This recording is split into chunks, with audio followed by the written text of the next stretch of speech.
So we've taken a break today, sort of a vacation from controversial topics. And so today we're going to look into a little bit of mystery. And the title of this video is The History of the Mystery of Damodara. So we're speaking about the Damodara deity of Jiva Goswami in the temple of Sri Sri Radha Damodara in Vrindavan, which is also famously known as the location of the Samadhi and Bhajan Kutir of Srila Rupa Goswami, and also the Bhajan Kutir of A.C. Bhaktivedanta Swami Prabhupada, our Guru Maharaj. So it's kind of a lightweight topic, but it's I think the devotees will find it interesting nonetheless. All right, so we're going to have a few pictures as we go along. So let me see. First, I want to put a picture of Damodar on the screen here for everyone to see. Let me see here. Let me do this. Okay. So here is a picture of Lord Damodar at the Radha Damodar temple in Vrindavan. And this was the deity of Jiva Goswami, which was presented to Jiva Goswami by Srila Rupa Goswami. And there is some historical record of this. There is a recording of this. So Gary, I believe you have that quotation, the recording? Yeah, it's written by Radha Krishna Goswami in a book called Sadhana Deepika. It said in 1542, 7 years after Jiva Goswami arrived in Vrindavan, he received the deity of Damodar directly from the hands of Rupa Goswami. And the deity was installed in the presence of Rupa and Sanatan in the month of Magh that year. And the verse says, out of compassion, Sri Rupa Goswami carved with his own hands the deity of Damodar and gave him to Jiva Goswami. All right, so having read that, several questions came up. And it says that Rupa Goswami carved with his own hands. Now, you're reading in English. Did you look back at the... in the Sanskrit, it says, Sri Rupa Kara Nirmita. Kara means hands, and Nirmita means to make. So it says make. Yeah, with hands. It doesn't say carved. It says made. Mm-hmm. Anyway, if anyone has ever seen a deity made from a block of stone, a block of marble, what is entailed there is it's nothing less than a science. Now, I'm not saying that Rupa Goswami wouldn't know that, but personally, I have my mind struggles because I have seen many deities made in Jaipur and in South India, made from black granite and from black marble and various stones and even metals, but stone in particular there is a massive amount of hammer and chisel work and measuring and it's just an incredible process. All right, so I kind of think that, for example, I'll give an example of literature. There's the book, the Brahma Samhita, which was printed by the Gaudiya Mutt. And on the cover, if you look at the 1936 edition, you will see the name of Bhaktisiddhanta Saraswati on the cover. And this has led generations of devotees here in the West to assume or believe or just take it for granted that, Bhaktisiddhanta is the one who translated and purported that 1936 edition, Gaudiya Mutt edition of the Brahma Samhita. But in fact, he didn't. It was done by his disciples, and they put the name of their guru on the cover of the book, principally because the disciples are themselves the working hands of the guru. They are simply the instruments of the guru. So their translation work And that's all that the disciples did. They didn't purport anything. The purports are actually Bhaktivinoda's purports, which are a summary purport of Jiva Goswami's purports. Yeah. But because it simply had his name on the cover, for years and decades, everyone thought, and I imagine many devotees still in the Western world think that Bhaktisiddhanta is the one who wrote that commentary, when in fact he did not. So anyway, that's just an example of the disciple saying it is done by our guru. Mm-hmm. So I don't know, it's a speculation, and some would probably say you shouldn't speculate in that way, and they may be correct. But I do have a hard time featuring Rupa Goswami hacking away with a hammer and chisel at a massive block of stone. But anyway, that's not the focus of where we're going in this conversation, right. What we're discussing. So I'll put that picture back up on the screen for a minute. And do you have some other descriptions there? No, there's no description. It just says that after that time, then Jiva Goswami worshipped Damodar under the trees of Vrindavan until 1558, when he purchased the land, which later became Radha Damodar Temple, for a sum of 30 rupees. Yeah, and that included all of the Sevakunj, all the way down to the Jamuna, Imlitala. The whole area where Imlitala is situated, the whole area where Loi Bazaar is situated, right, where Radhashama Sundar is situated, all that massive area. I mean, it's acres. I don't know, just in a bird's eye guess, I would say 4 to 5 acres, possibly more, possibly up to 6 acres of land. Mm-hmm. 6 acres of land. Right. In the center of what was now Vrindavan for 30 rupees. 30 rupees. Those were the days, my friends. I wonder how much 30 rupees was at that time. Well, I know how much 30 what that same land would cost now would be several $1 million. In dollars, several millions it would cost. No, not several. It would probably be somewhere pushing $20 million. Yeah. That much land, that same land in Vrindavan, not considering the buildings, the temples, or anything, just that bare land would cost crore upon crore upon crore. Totally. Unbelievable. But back in the day, only 30 rupees. And rupees, by the way, in those days were pieces of pure silver. Yeah. All right, so he purchased that. Now, you have there the date when the Govindaji temple was built. That was built in 1570 by Man Singh. Yeah. 1570. Mm-hmm. So I couldn't dig up the reference, but I'm quite sure, and I think I got this at the Radha Damodar temple from Nirmal Chandra Goswami, and I just failed to record it myself. But he showed me a document, an evidence that, well, first, Man Singh. Man Singh was the commander-in-chief of Akbar's army. Man Singh was from Jaipur. He was the king of Jaipur. He was a Rajput, Rajasthani, Kshatriya, Surya Vams. The Kshatriyas of Rajasthan are in the line of the Kshatriyas in the Surya Vamsa. Mm-hmm. And when he heard that the deity of Govinda had reappeared in Vrindavan, when they found the deity, that's another whole story, but when they found the deity, then the rumor spread far and wide, and Man Singh came forward and volunteered to build that gorgeous, magnificent temple for Govinda. Mm-hmm. Now, Govinda, the deity of Govinda,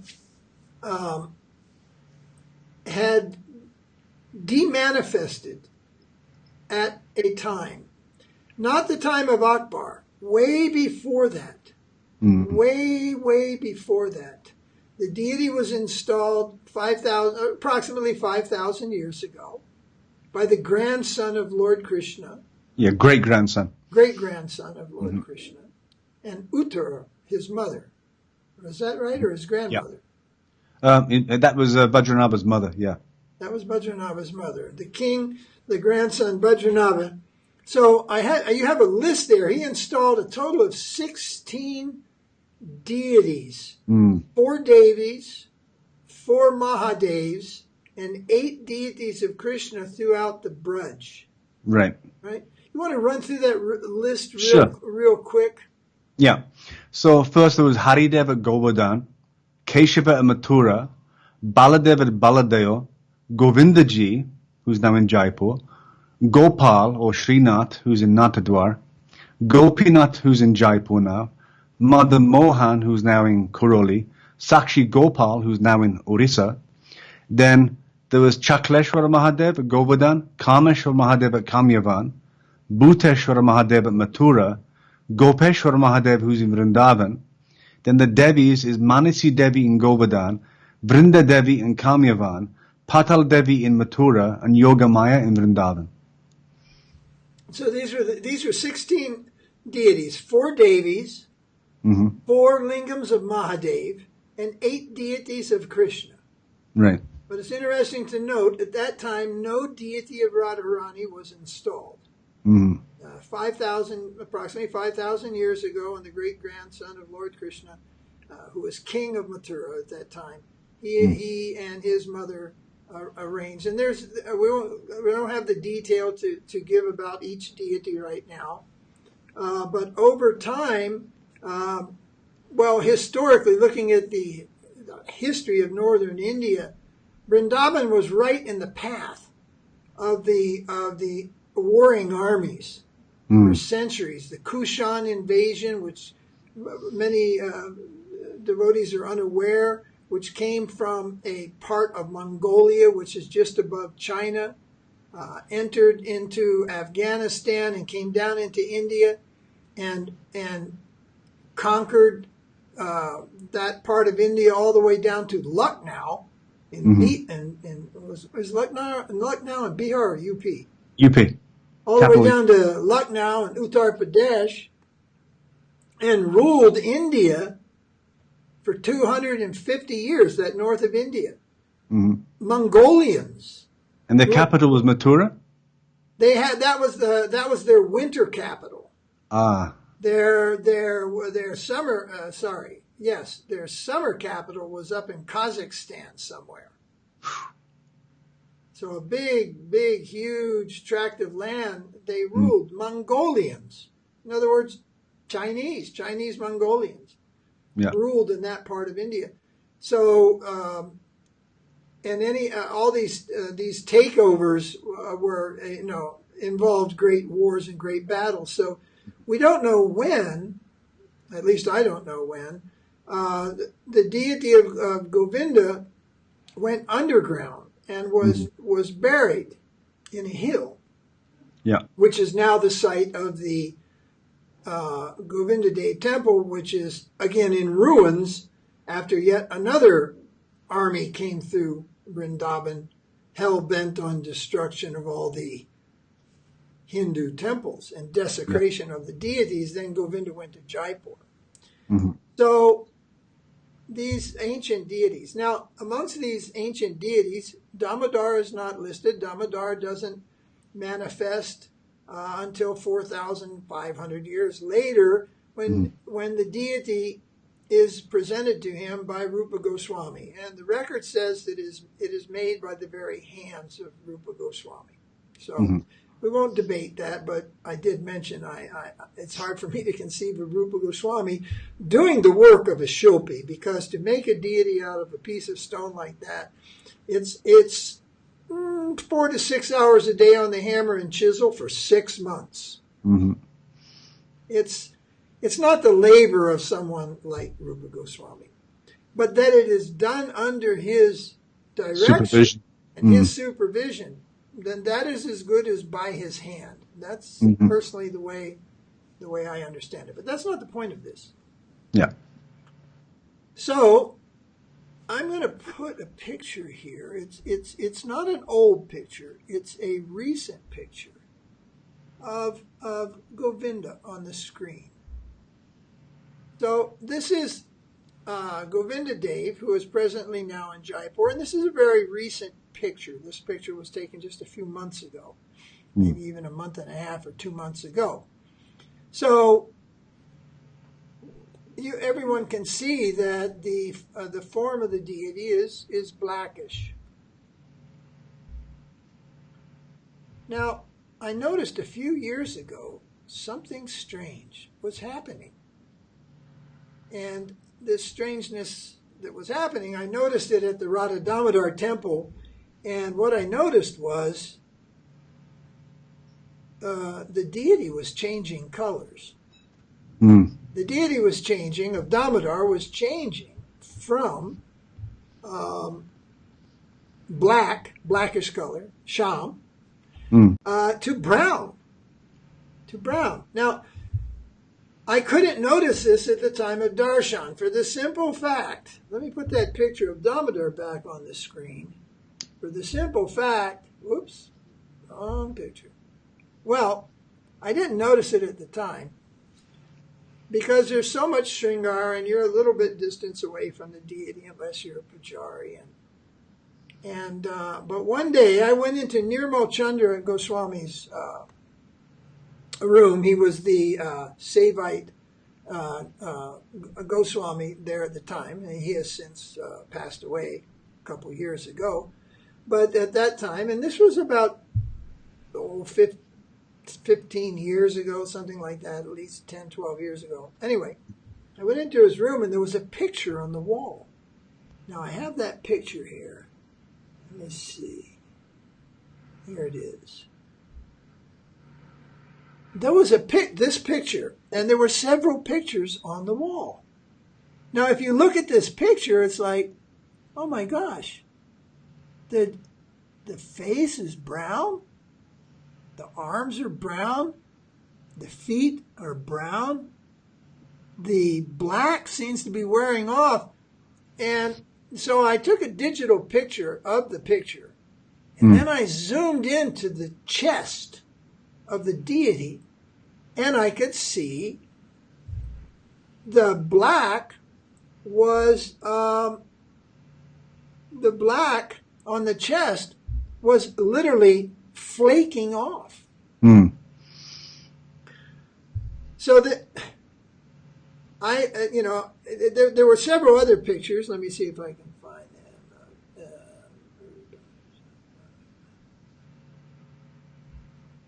Yes, here's another one. Here's another one showing Radha on the viewer's right-hand side of the screen, Krishna's left hand, and Lalita on the other side. And again, you can see here the black coloring is wearing off.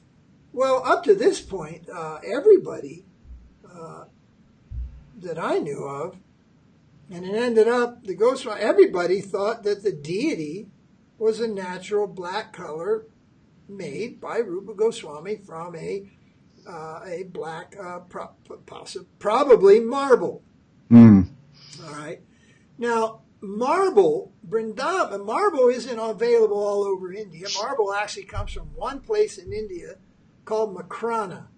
Did you see how many kilometers that is away? That's about approximately 350 kilometers from Vrindavan. 350 kilometers away. And on a dirt road in those days, probably until the 1960s and 70s, in the 1950s, it was a dirt road. So 350 kilometers is a long ways to, haul a piece of black marble. But they do to Vrindavan, Vrindavan to Jaipur, all the deities made from black marble are brought from Makrana or white marble. It's all from Makrana, 350 miles away. So I thought, wow, this is very, very interesting. And after some time, it took actually years.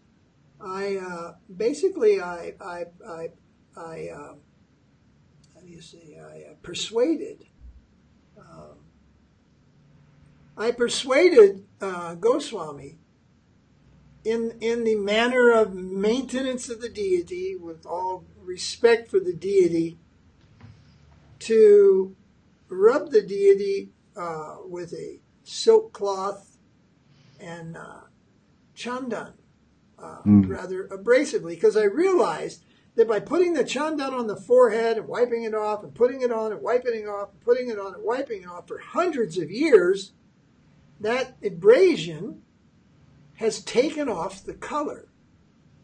And it is revealing the natural color of the deity from the color of the stone that the deity was made from. And it wasn't black, and it wasn't white. And one day I was allowed to go on the altar and look very close, and it wasn't marble. Mm-hmm. Plus, I'd never ever seen any brown marble anywhere. No. So it wasn't marble, and thus it wasn't from Makrana.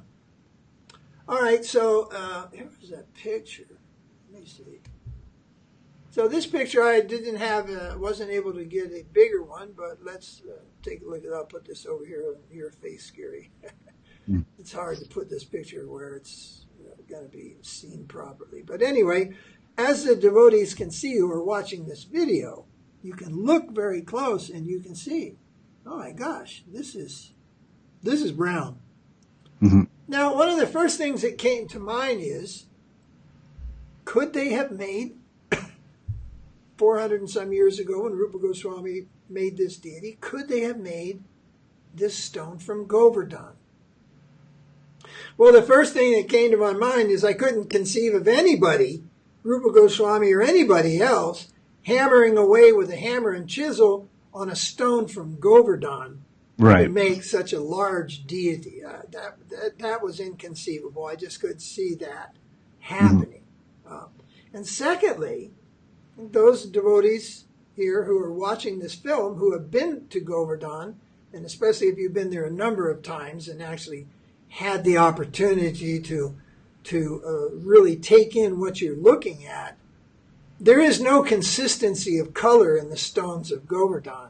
Mm-hmm. And in fact, most of them are not anywhere near this brown color. If anything, they lean towards a purple color, even a bluish color. Right. In certain places, whitish, but they're all streaked. Yeah. They're not I've never seen and you see the big blocks of stone at Vrndavan. I've never seen a block of stone that was just one consistent color. Mm-hmm. So then my conclusion was, well, they didn't. The deity is, and I was having these discussions now at this time with the Goswami family at Radha Damodar. And they were a little shocked and taken aback when the deity was starting to change colors. This was like, oh my God, what's happening here? And I'm sure it enters everybody's mind. Is there some offense or what is happening? What is happening? And so, I shared my experience with them and I said, no, the deity appears to be made from a brown colored stone. And then we discussed, could it have been Govardhan? And they also concluded, no. They didn't think it could have been Govardhan. So the stone was from Govardhan was ruled out. That it was from Makrana was ruled out. So then I just said, well, I think there's a certain spiritual thinking here at the time, and there's some practical thinking at the time. The practical thinking is we want to make a deity. Where shall we bring the stone from? Oh, let's bring it from Makrana on a bullock cart 350 miles away. Well, first we have to go there and pick the stone. And Rupa Goswami had taken a vow never to leave Vrindavan. Mm-hmm. And so that wasn't going to be possible. Sending someone, of course. But then I thought, well, what if you could take the stone from the greater land of Vrindavan itself? Mm-hmm. And then I remembered the times that I've gone out to Kamban. That's way out towards the Rajasthan desert. It's still in the Braj. And to this very day, there are rock quarries out near Kamban. And I distinctly remember seeing that the stone is primarily a brown-colored stone. So my conclusion is that they brought the stone, Rupa Goswami brought the stone for making the deity of Damodar for Jiva Goswami. He brought that stone for making the deity from somewhere in the Braj. And the farther out you go on the Rajasthan desert towards Kamban and out there, then the mountains are very brown. And always when selecting stone, shilpis, the men who actually make deities for a living, who carve stone, they dig very deep into the ground for the stone. They don't take surface stone. Right. And there are several reasons. One of them is that deep in the ground, there is a slight degree of softness to even the hardest of stone. Mm. And as it comes, and as it stays in the air, it becomes even a slight degree harder and harder. So they always go very deep. And deep, my experience, because I've overseen the making of several deities down in South India made from massive pieces of stone. The deeper you go in the ground for stone, the more consistent it is in color also.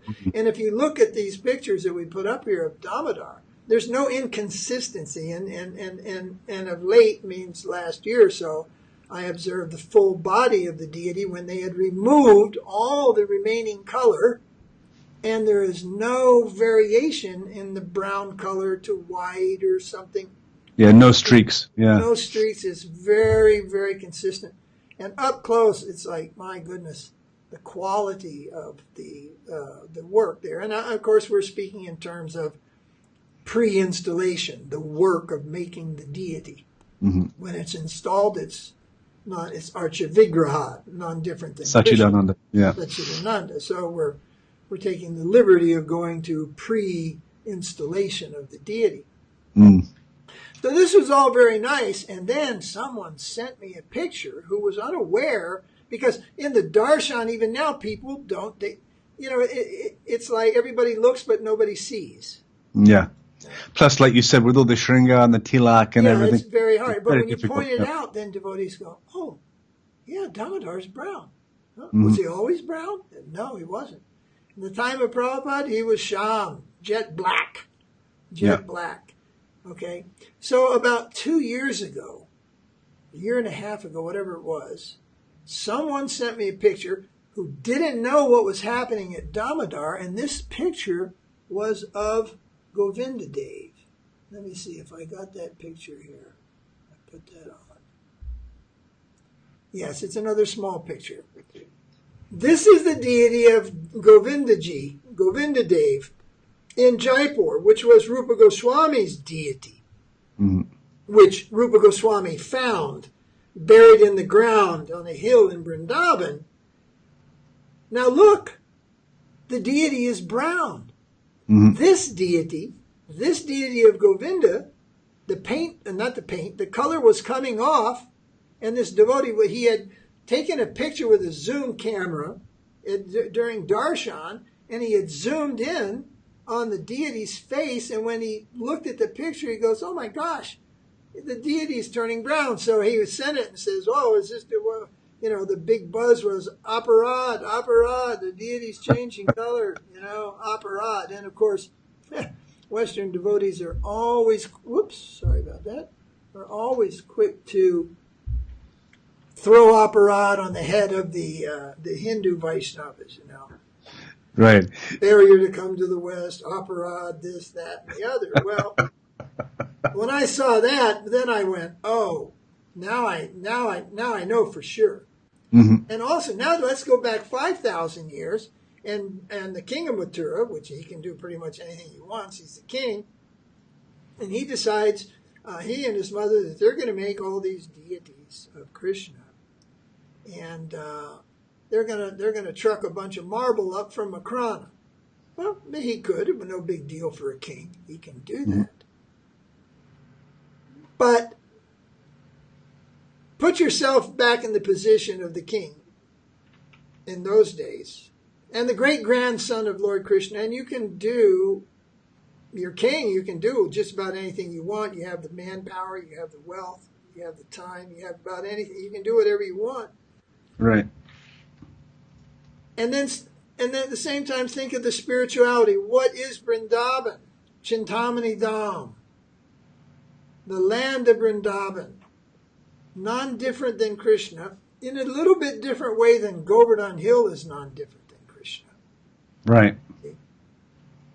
But certainly much more spiritual than anything you can pull up out of Makrana, 350 miles away, down in the dirt in a place called India.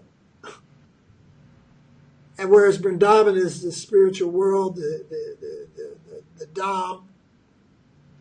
So then I realized these original deities, they were not made from black stone brought from outside of Vrindavan. They were made from stone which was quarried in the greater Brajamandal. And again, I speculated, probably out towards Rajasthan, because if you go in the other direction, it gets greener, lusher, and there are no stone, there are no hills. If you go towards Gokul, it's just farmland. There are no hills, there are no mountains, there are no rocky outcrops. But when you go out towards Govardhan, Varsana, Kamban, all those areas around there, they get very rocky, very dry.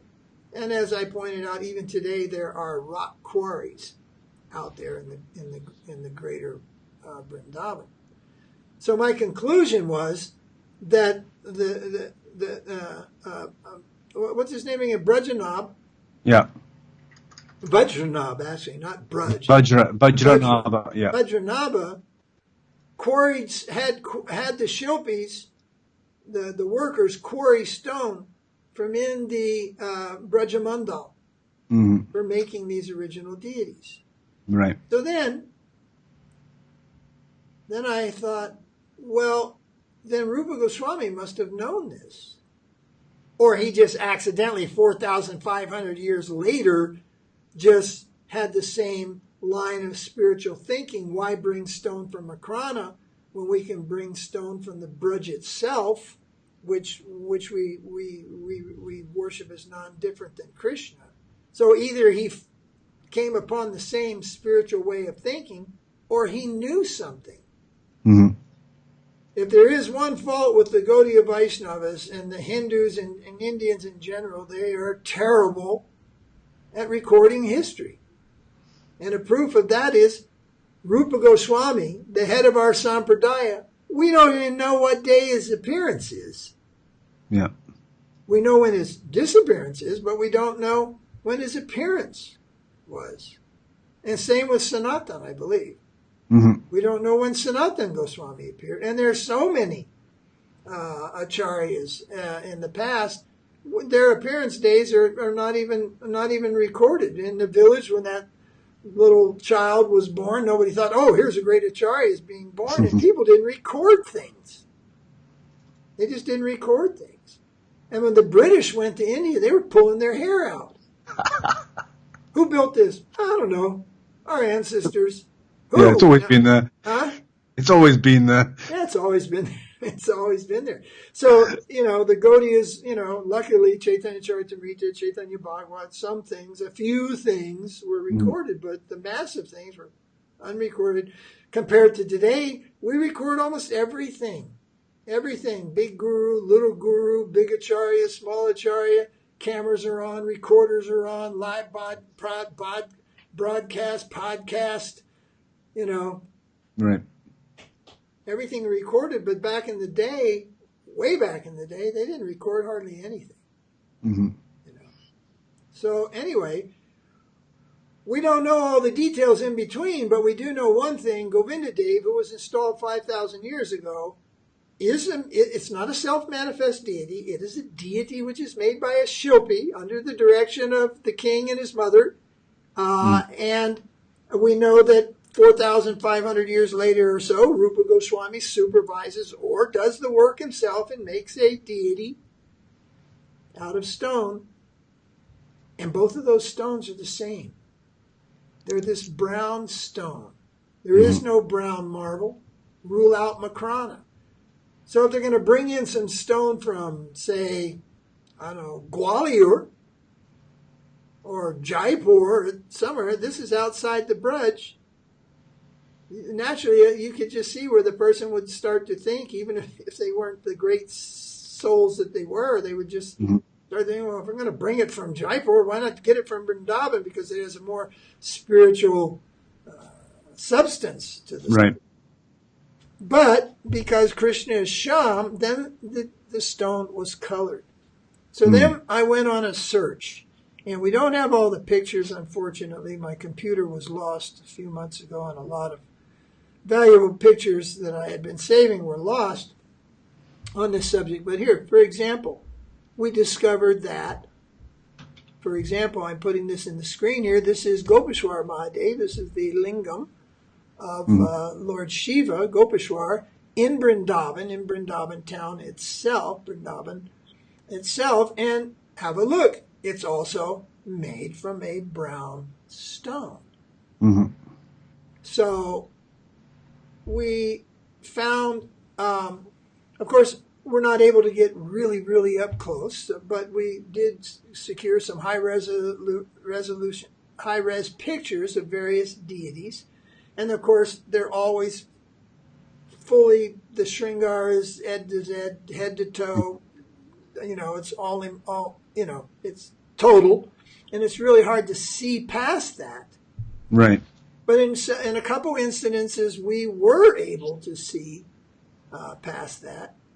And one day when I was looking at Damodar in the evening, just before the deities rest, and it was summertime, and they're just wearing really a gamcha for their night rest, a very thin cloth, I looked at Vrndavanachandra. Now, Vrndavanachandra, let's see here, put a picture of Vrndavanachandra on the screen here. This is Vrndavanachandra. And Vrndavanachandra was the deity worshipped by Kaviraj Goswami. So in the Radha Damodar temple, there are a number of original and authentic deities. So I asked permission to go on the altar, and I went up close, and sure enough, Vrndavanachandra was changing color. And I could see it first on his feet and on his forehead. But the brown was very difficult to see. It was only in a few places. But what was prominent was, where is that picture? I think I might have done it. Yes. Here. This one. Now you see on the viewers, I assume it's on the viewer's right, but anyway, you see Damodar and his face is very brown. This is an older picture before all the black was removed. And what you see on the other side of the screen, the large deity, that's Vrndavanachandra, and he's green. And this is not a light effect. This picture was, this is an older picture. When I came up close to the deity, you could see the black is wearing off, and it's first showing a little bit of like a greenish tint. You can't see the screen, Gary, but you'll be able to see that in the video. But down on the feet and a little on the elbow, you could see through the green, and you could see the brown. And then the little Krishna in between Damodar and Vrndavanachandra is, how do you say that? Kauchikan. Chala Chikana. Chikana. Yeah. And if you look close there, it appears that there the deity is also changing color. So, now, again, Damodar, 4,500 years after the installation of Govindaji. Govindaji made from a brown stone, from the brudge we are assuming, and then colored. Now, when we installed our deity, which is a picture behind you on your wall of Lord Narasingha in South India, it took over 1 year for the Shilpi to prepare the deity. And after the preparation and even going on after the installation, we continued to rub coconut oil, and finely powdered charcoal through silk, the finest powder mixed with the coconut oil. And in every abhishek, we would rub and rub and rub and rub and rub until finally the deity was an effulgent, deep black color. But in the beginning, the deity was gray. Yeah. The stone, by nature, the black stone that they used in South India, and they call that stone Krishna Shila. It's not a shaligram or anything. It's just called Krishna stone. It's a dark stone, but when it's dry, it's gray. And so the deity is rubbed and rubbed and rubbed and rubbed with coconut oil. You remember we were doing this. Yep. And charcoal, and now I think we do that every couple of years or something. But there's the maintenance of the deity, and which maintains that deep, dark, black color. So similarly, I don't know the formula, but something was applied to these deities in ancient times, and then again the deities were made by the same process. Either they just fell upon that way of thinking, or they actually knew through the oral tradition that how the deities were made, what stone they were made from. Rupa Goswami, the deity of Govindaji had demanifested, was hid in the earth for we don't know how long, but a very long time, probably way over a century. He wasn't just covered in dirt. He was in a room. They had constructed a room in the ground and then sealed it like a vault or a tomb. But there's a very good chance that such time had passed that when Rupa Goswami took up the worship of Govindadeva, that he could see that the deity is made of brown stone and is colored black. You follow what I'm saying? Can you hear me, Gary? I think we may have froze here. Yeah. Gary, can you hear me? We're experiencing technical difficulties here. I guess we'll just have to end this right now and maybe pick it up from there.